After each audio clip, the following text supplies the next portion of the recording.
Hello everybody, welcome back to Strictly Story Mode Gaming. The other day, I was on my second playthrough of Red Dead Redemption 2 when I was totally mesmerized by Javier, a fellow gang member chopping firewood at the camp. What your extremely lucky eyes are privy to right now is the absolute pinnacle of wood chopping realism in all of video game history. You're probably thinking, pshaw, that's just some dude chopping wood. Please join me in a tour of wood chopping in a few choice games, and you will appreciate how mind-blowingly extravagant Rockstar's wood chopping animation truly is. We're going to start with one of the best games of this decade that happens to be a medieval fantasy. The Witcher 3 world is bursting with shipwrights, blacksmiths, washerwomen, and workers of every sort. Are you going to entrust your woodcutting immersion to this award-winning gamer-respecting dev studio? You got burned. CD Projekt Red shoved the few woodcutters in the game into obscure corners. This one is facing away from you so you can't see how weak-ass the wood chopping is. Did your woodcutting immersion shrivel to zero right now? Mine's at negative levels. Even equipped with a hatchet, Geralt is not allowed to attack anything inanimate or on the ground, as he cannot defeat this log of immortality. The Witcher 3 went for quantity over quality to sketch a lively scene to be admired from afar. These busy NPCs are essentially mechanical stage props not meant to be scrutinized. The Witcher 3 is not the worst showing from a AAA studio. Assassin's Creed Origins just skipped the chopping altogether, and the player literally has to kill soldiers to loot essential wood that you need to upgrade your bow. I am never going to buy another Assassin's Creed game ever again. Before Red Dead came on the scene, the crown of best wood chopping was held down for many years by Skyrim. That's right, there's one thing Skyrim did so much better than The Witcher 3 as a medieval fantasy. There is proper wood chopping going on all over Tamriel. But when you look closely, you realize there is something sorely amiss. Besides the split wood vanishing, there ain't no wood chips. No wood chips, no immersion. However, we are going to give Bethesda a temporary get-out-of-jail card because Skyrim let us do what Witcher 3 could not do for Geralt. Some fantastic mods are going to make Geralt's ultimate wood chopping fantasy come true. What's that, Geralt? That wasn't your dream? Not that either? Moments like this. Yeah, Geralt's only dream is to have Yennefer be nice to him. A big thank you to modders to let Geralt have this moment.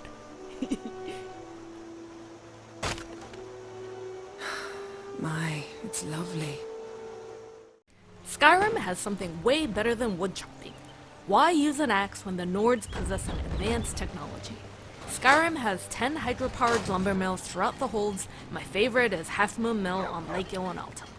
Yeah, I found some human bones in their shed, but at least the mill's owners are not racist. And this one's within walking distance to Lakeview Manor for the Hearthfire DLC. Believe it or not, this animation actually looks pretty good in VR.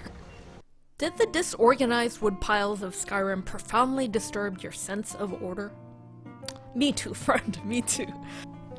Thankfully, Warhorse Studios gave us a game that understands tidy wood piles, not only demonstrates a peasant sense of honor, but arranging one's wood supply is a true art to be respected.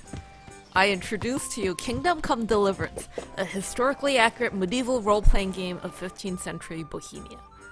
You play as a common peasant Henry, son of a blacksmith that has to learn almost every skill from scratch, except for wood chopping.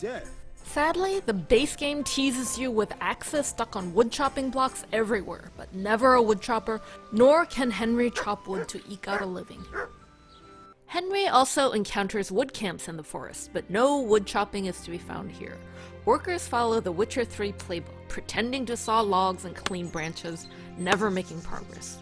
Warhorse is an indie developer with a smaller budget, so we have to give them a pass because, did I mention, these are some of the most diverse, realistic, aesthetic, immersive wood piles in all of video gaming. They have wisely spent their limited budget on smithing animations, which we will explore another time. We will end this video with a game that proves you don't have to rely on hyper-realistic animations to create a fantastic woodchopping mechanic. That's right, it's everybody's favorite 8-bit farming simulator, Stardew Valley. The game has you making a new life on a farm inherited from your dead grandpa. The farm is so overgrown, you have to clear an entire forest before planting your crops. Woodchopping is not a minor side gig, but the core gameplay, not only for clearing usable land, but you need serious amounts of lumber for almost everything. Not only to build structures like fences and barns, but you need that wood to build chests to hoard everything you collect. I'm sure I've left out plenty of other games out in the cold. There's Minecraft, Fortnite, Shenmue 3, Legend of Zelda, and so many others. You're welcome to pipe up in the comments. However, I will add one more bonus entry. Behold the opening scene of God of War. Kratos uses his leviathan axe to chop down a massive tree for his wife's funeral pyre. It is the most emotion-laden woodchopping scene in all of gaming, worthy of entry into the Woodchopping Hall of Fame. However, Santa Monica Studios has sorely misled us woodchopping connoisseurs with that opening scene. There's no level of upgrades to your leviathan axe that's going to let you chop down another tree ever again. Tree too hard, Kratos? How about a picket fence? To be fair, Kratos does clear a few obstructions in his path with that axe of his, and true destructible environments would not have added that much to the God of War. But when the game devs do let you destroy everything, it's totally cool. Anybody that's played Minecraft knows it's crazy fun to just run around and smash and destroy things. Alright, Arthur. Show the God of War how it's done.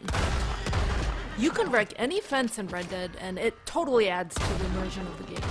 You're an outlaw? Sometimes you just want to shoot stuff down. Also, you have way more bullets that you've looted off your dead victims than you know what to do with. However, no amount of bullets are going to shoot an entire tree down. Let's circle back to the most mind-blowing, obsessively detailed woodchopping scene in gaming history. Just look, the way the axe gets stuck, the multiple sizes of wood chips, dust shavings, and chunks flying off, the physics of the log splitting, the way Javier rotates the log to steady it. Javier's several different chopping motions alone is exceedingly expensive mocap animation for such a minor detail in this vast open-world game. Even among AAA studios, only Rockstar could be so excessive burning money this way. What's revolutionary here is that woodchopping is not some infinite loop that relies on visual tricks to repeat endlessly, but it's a visibly concrete task with an ending. This is it, everybody. We are never going to get anything this obsessively detailed for woodchopping in a game ever. Thank you for joining me, and I'm going to leave you with some extra footage of Arthur Morgan chopping wood for those that can't get enough of woodchopping.